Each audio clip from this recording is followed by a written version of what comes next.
done yet, and it's like, I got things to do, I got people to see, I got shows to do. I was saying to Sharon, the hardest thing I have to bear is the fact that my brain is still there, but my body's Ordinary Man saw two musical giants from completely different backgrounds come together to create something special. The song was ultimately praised for its profound emotional depth and lyrical brilliance. But perhaps the true story wasn't just about the song itself. It was about what it meant for Elton to share such a personal piece of himself with someone like Ozzy. Now that Ozzy is gone, what Elton is about to reveal could be surprising or even more heartbreaking. Let's explore a friendship you never would have imagined. You know how it is when two major figures operate in the same industry. Especially in the world of music, there's often an underlying rivalry. It's not necessarily nasty or hostile, but it's just enough to keep everyone on their toes and give reporters something interesting to write about. This is why the bond between Elton John and Ozzy Osbourne was so unexpected to outsiders, because they couldn't have been more different. Elton, with his signature piano melodies and flamboyant style, offered something elegant and deeply moving. His voice was rich, full of life and warmth. He effortlessly transitioned from gentle falsettos to powerful, full-throated belts that could fill massive stadiums. His sound was a mix of gospel, pop, and classic rock with an American flair. Even though he was a British artist through and through, Ozzy, on the other hand, had his own kind of magic. His voice was raw, perfect for his genre. When he sang, his tone was often raspy and always filled with a haunting energy that perfectly suited the chaos of heavy metal. It's safe to say, Ozzy commanded attention, even from those who had no intention of listening. So it was only natural for people to look to Elton when the news of Ozzy's passing hit the internet. They expected him to say something immediately, given their history. And Elton is never one to shy away from expressing his feelings. This time, however, he didn't rush to speak. Perhaps it's because grief is something you can't prepare for, even when you're expecting it. It doesn't arrive politely. It simply crashes in and takes over your chest, your throat, and your ability to articulate even the simplest thought. Maybe Elton was worried about saying the wrong thing, or anything. That felt too insignificant for the weight of his loss, because when someone who has been a part of your life for so long disappears, words start to feel inadequate, as if they can't possibly capture what you truly feel. Before Elton John became the man behind our karaoke classics, like Sacrifice or Healing Hands, he was just a boy with an unparalleled love for music. His home was full of records, and both his parents had a passion for music. His father even played the trumpet in a big band that performed at military dances. Yet, despite being surrounded by music, his father didn't want that life for him. He wanted him to get a stable job, perhaps at a bank. But Elton didn't listen. He found his joy at his grandmother's piano and began to figure out songs by ear before he could even read sheet music. By the age of 7, he was already performing for family and guests. At 11, he was accepted into the Royal Academy of Music on a junior scholarship. One of his teachers once said he could hear a complete Handel piece and play it back perfectly. When he stepped onto that stage in Los Angeles in 1970, with drummer Nigel Olsson and bassist Dee Murray behind him, the crowd at the Troubadour that night witnessed something truly unforgettable, and it changed everything. Soon after, he released Tumbleweed Connection, which became a hit in both the UK and the US. Meanwhile, while all of this was happening in Elton's life, something else was taking shape in Birmingham. Around 1967, Geezer Butler had a small band and needed a singer, so he brought in Ozzy Osbourne. That band, Rare Breed, didn't last long, breaking up after only 2 shows. Ozzy and Geezer, however, stayed together. They soon found Tony Iommi and Bill Ward, who had just been left without a band. Together, they formed a new group, initially called Earth. Unfortunately, there was a small problem with the name. After a booking mix-up where they were scheduled for a show meant for a different band with the same name, they realized they needed a change. That's when they chose Black Sabbath, a name inspired by an old horror movie. Together, they didn't just create music, they started a whole new era. Their songs were heavy, dark, and almost terrifying. They noticed that people responded well to the eerie atmosphere they created on stage, so they leaned into it. When Geezer told Ozzy about a strange, shadowy figure he saw one night after reading a book on the occult, they turned that fear into lyrics for a song they named after the band. That track, Black Sabbath, was the beginning of their darker style, and fans were instantly captivated, even though their American record label didn't initially invest much in them. It didn't take long for Black Sabbath to break through, with Tony's powerful guitar riffs, Geezer's dark lyrics, Bill's thunderous drums, and Ozzy's spine-chilling voice. The band's early albums made a huge impact. Their first record, Black Sabbath, and then Paranoid, were massive hits, especially on the radio. Unfortunately, not everyone understood their music right away. Some critics thought it was too simple or even ridiculous, but their fans knew better. Master of Reality, which came out just 5 months after Paranoid, quickly climbed the charts. It went gold in a matter of weeks and later achieved platinum and then double platinum status over the years. Yet, despite all the incredible music they created, these men faced personal struggles that left them with deep guilt or nearly ended their careers, got gold records, and heavy burdens. In the late 60s, Elton John was on the verge of marrying his first love, Linda Woodrow, a woman who had supported both him and Bernie Taupin during their early years when money was scarce and their dreams seemed distant. Shockingly, just 2 weeks before their wedding, he called it off. Elton didn't leave Linda because he hated her, but because a part of him knew he couldn't continue living a life that wasn't true to himself. Years later, even after decades of silence between them, he paid her medical bills without a second thought when she needed help. Around that same time, in 1970, after his first shows in Los Angeles, Elton began a relationship with John Reed, the UK label manager for Tamla Motown. That's when everything changed. He lost his virginity, fell in love, and finally embraced his true self. The relationship ended 5 years later, but Reed remained his manager for decades until their final split in 1998. Then came his marriage to Renata Blauwell in 1984. A lavish ceremony in Sydney that looked perfect from the outside, but it fell apart almost immediately. Elton told her it was over during their honeymoon, and Blauwell later said she tried to end her life after hearing those words. The marriage officially ended in 1998, although Elton described her as one of the classiest women he had ever met. Admitted he had been living a lie to himself and everyone else. Years later, she sued him over his autobiography, claiming he had violated the terms of their divorce agreement by writing about her. Elton had come out as bisexual in 1976, but it wasn't until 1992 that he publicly stated he was gay.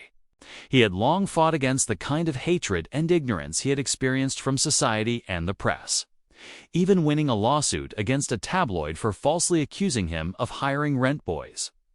By 1993, Elton had found genuine love with David Furnish. In 2005, when the Civil Partnership Act was passed, they were among the first to sign it. Almost a decade later, they were finally able to marry on the anniversary of their civil union. In 2009, they tried to adopt a Ukrainian boy, but were denied because same-sex marriage wasn't recognized there, and officials said Elton was too old. However, this didn't stop them from building a family. Through surrogacy, they had 2 sons, Zachary and Elijah.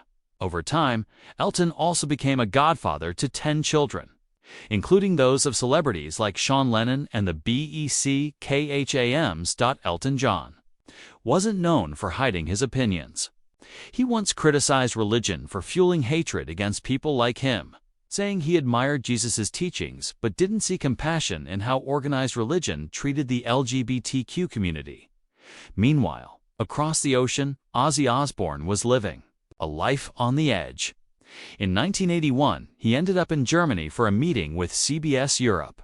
In a drunken and uncontrolled state, he climbed on a table, goose-stepped in a borrowed dress, urinated in a wine glass, and then kissed the executive on the lips. Sharon, his future wife, would later say Ozzy had no recollection of the event. The same chaotic behavior followed him to Texas the next year. where he drunkenly urinated on a memorial at the Alamo while wearing Sharon's dress. He was arrested and banned from San Antonio for 10 years. Earlier that day, he had fired his entire band and assaulted his guitarist Randy Rhoads and bassist Rudy Sarzo in a hotel bar. Although the tour continued, his relationship with Rhoads never mended.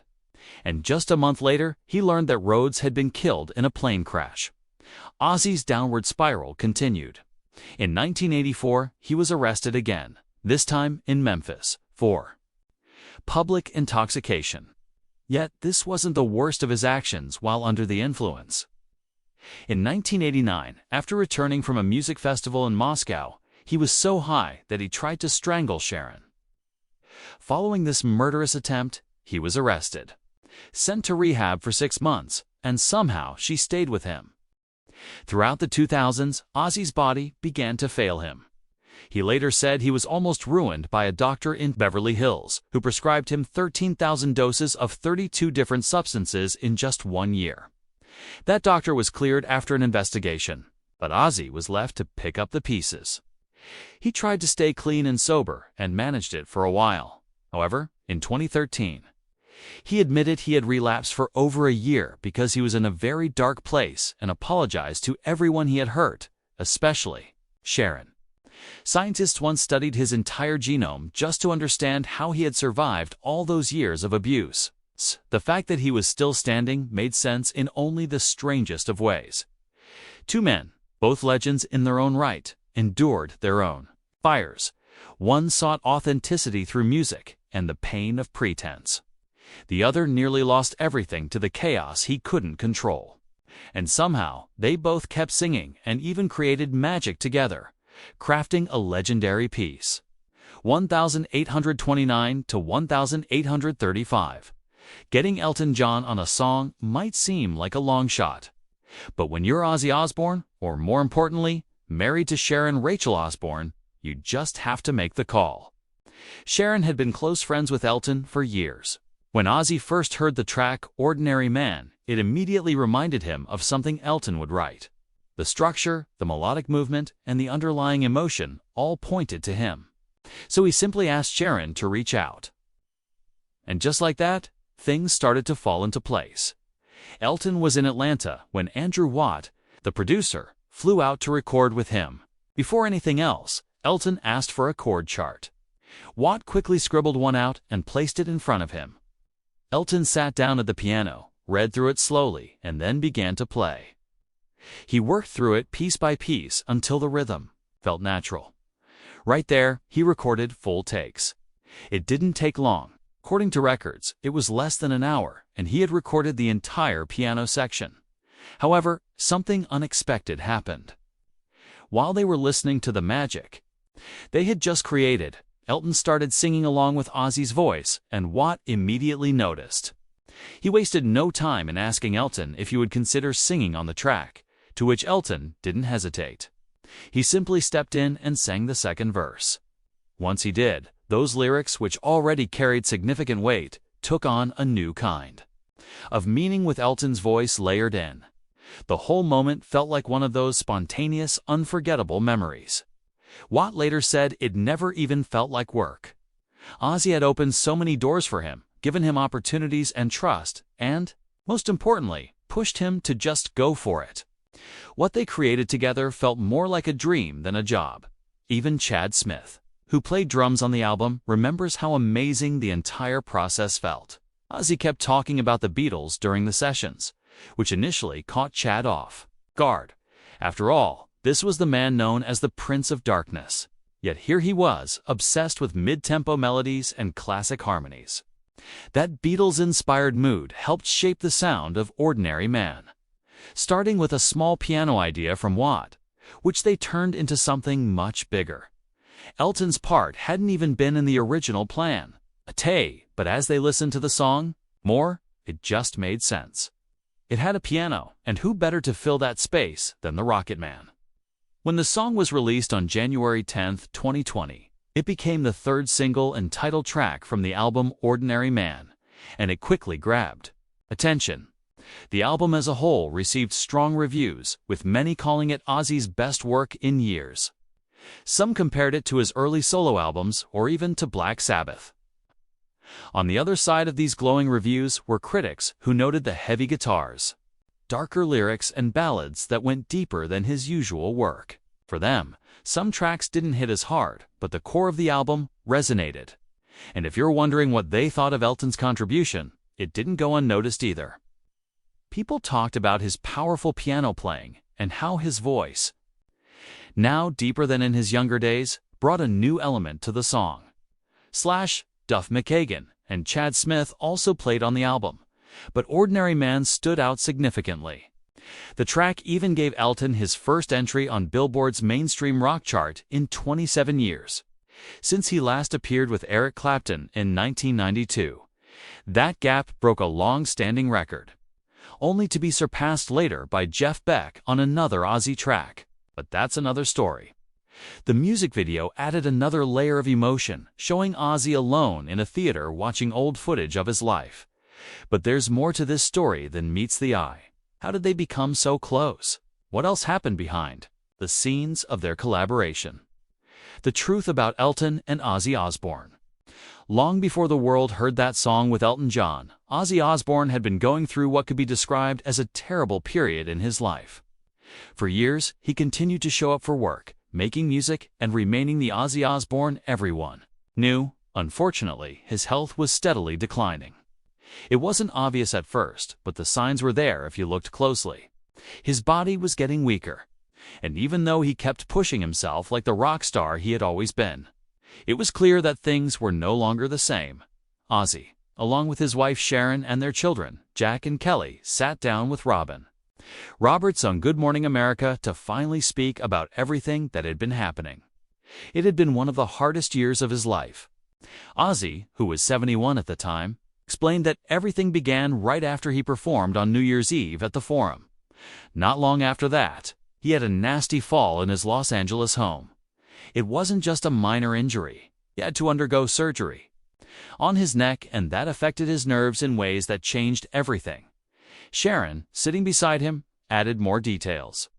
Ozzy had been diagnosed with a form of Parkinson's disease called PRK-ONT2, if you're wondering what that means.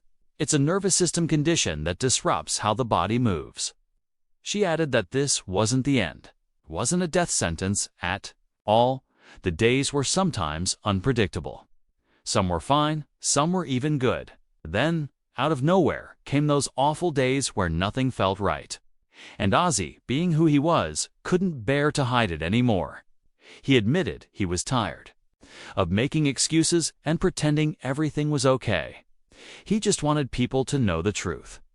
He had already postponed the final part of his 2019 tour and was now taking medication for Parkinson's along with pills for his nerves. His body was tired, but his spirit was still fighting. And just when it seemed like he might step away from the spotlight for good, something else emerged from that difficult time. His new song with none other than Sir Elton John was in the works. However, remember, this was still before the song was released. On The Talk, Sharon revealed that Ozzy wasn't slowing down at all. After everything he had been through, he was still in the studio, still making music, still finding ways to connect with the fans he missed so much. As she said, it made him feel alive again. Ozzy himself had said that Elton had been a true friend throughout it all. While he had several friends who were distant, Elton kept calling, kept showing up, and even brought his 2 boys to visit. Ozzy said that during the darkest days, Elton treated him like a genuine friend, and that meant everything to him. Ozzy spoke about how surprising it is to discover who truly cares when you're struggling and who simply disappears. And if you weren't aware, there's something about Elton John, and people on Reddit remembered the same thing. One person said that Ozzy had shared in an interview that during all the rehab and pain, Elton was the only one who kept in touch. He would visit, bring his kids, and make Ozzy laugh. This reminded people that Elton had also gone through his own hell in the past, so maybe he understood in a way that many others couldn't. Another fan recalled how Elton also stayed by Freddie Mercury's side during his final days. He wrote about it in his book. He sends Christmas cards, checks in on people, and never forgets those he loves. That kind of heart isn't easy to find, especially in their industry. Ozzy's failing health had left him weak, but the healing process didn't happen overnight. After spending Christmas apart from Sharon, he was seen walking again, but now with a cane. He had to go through 2 long months of physical therapy just to be able to take steps again, all because of a small fall in his home that had dislodged the metal rods in his back. During his recovery, rumors started to spread. Some claimed that he was on his deathbed, but his daughter Kelly quickly shut that down. She said it wasn't true, that he was recovering and was determined to get back to doing what he loved. Still, even though he appeared stronger, it didn't mean the worst was over. Not yet. Because after all the healing, after the hope, and after getting back on his feet, what came next was something no one wanted to hear: Ozzy Osbourne's tragic passing. The news that Ozzy Osbourne had passed was something no one wanted to hear. It was confirmed by his family on July 22nd. He was 76 years old. They shared a statement with USA Today, saying they were announcing it with more sadness than words could describe. Right after the news broke, tributes began pouring in from all over the world. Musicians, fans, friends, and people from all parts of his life began sharing what he had meant to them. Elton John was one of the first to speak. He posted that Ozzy was a dear friend and called him a trailblazer who had earned his place in rock history. He also said Ozzy was one of the funniest people he had ever met. Ronnie Wood from the Rolling Stones also shared his reaction. He said he was very sad to hear the news and mentioned the final concert Ozzy had done on July 5th with Black Sabbath. Ronnie said it was a beautiful farewell. That show took place in Birmingham, and Ozzy had performed while seated on a throne because of his health. Unfortunately, it turned out to be his last time on stage. Ozzy and Sharon had been married since 1982. They had 3 children together: Amy, who is 41, Kelly, who is 40, and Jack, who is 39. After the family shared the news, it was clear they were staying close to one another. A source reported that the kids were always with Sharon, keeping her company, reminiscing about their father, sharing stories, laughing through the difficult moments, and staying together as much as possible. There was a lot of pain, but being together helped them have something to hold on to. Their family also shared a more personal statement through People magazine. They reiterated that Ozzy had passed away in the morning and asked everyone to respect their privacy. They didn't go into details, but wanted people to know that the family had been with him. It's not long before he died. Ozzy and Sharon had returned to England, to Buckinghamshire. According to a source close to them, Sharon had wanted to return for years, especially as they both grew older. England had always been home to them, but in those final years, it became something more. It was about ensuring they had the kind of life they wanted. The decision to move wasn't easy because Ozzy's health had been declining for some time, but they made it happen and were able to live there together for about a year and a half. A source told People that those last months meant a lot because Ozzy was in England, where everything had started for him, and his family was with him, in the time leading up to his death. Ozzy had been open about how Parkinson's was affecting him. Unfortunately, his condition worsened at the start of 2025.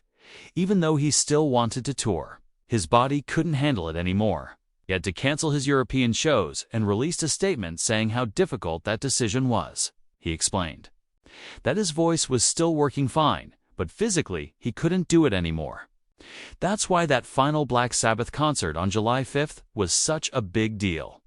Even though he couldn't stand and perform the way he used to, he still wanted to be there. He performed from a throne and gave his fans what would turn out to be the last show of his career. A source told People that this performance brought everything full circle for him. He had started in Birmingham and ended there, too. Ozzy didn't hide from what he was going through. He didn't pretend everything was fine. He had setbacks, canceled shows, and admitted when he was struggling. But he also stayed close to his family, kept in touch with his fans, and made sure that even when things were tough, he didn't just disappear. That's what made the news on July 22nd so hard for so many people. I had seen him push through before. I had hoped he would do it again. However, this time the story had a different ending. According to Elton, Ozzy wasn't just a legend. He was one of the funniest, most thoughtful people he had ever met. Furthermore, he said Ozzy kept his sense of humor even during the darkest periods of his illness, which to Elton was a clear sign of who he was beneath the public image. Although most fans saw the wild stage persona and the chaotic stories, Elton had been close enough to witness the softer, more personal side that Ozzy rarely showed in public. Moreover, Elton revealed that their friendship had grown even stronger. During the years when Ozzy's health started to decline, while others drifted away, he stayed close. Elton also spoke about how Ozzy never wanted to be remembered only for his struggles. Yes, he had suffered, and yes, his health had changed his life in painful ways. However, he wanted to be remembered as someone who persevered, who maintained his sense of humor, and who never let go of the people he cared about. And Elton made sure to share that part of the story. In April 2021, Ozzy was added to the WWE Hall of Fame for his appearances in wrestling over the years, especially back in 1986 when he stood ringside at WrestleMania 2 with Lou Albano, helping the British Bulldogs win the tag team title. Then on June 30th, 2025, just a week before Black Sabbath's final show, Ozzy and the other original members were honored by their hometown, Birmingham, where they were each made free men of the city. So although the world knew Ozzy as the Prince of Darkness, Elton's words after his death revealed a man with depth, loyalty, and warmth. And that was the truth Elton had kept to himself until now. It wasn't something he needed to say. But after Ozzy was gone, it became something he felt the world deserved to hear. However, if this was the side of Ozzy that Elton had always known, why did it take death for the world to see it too?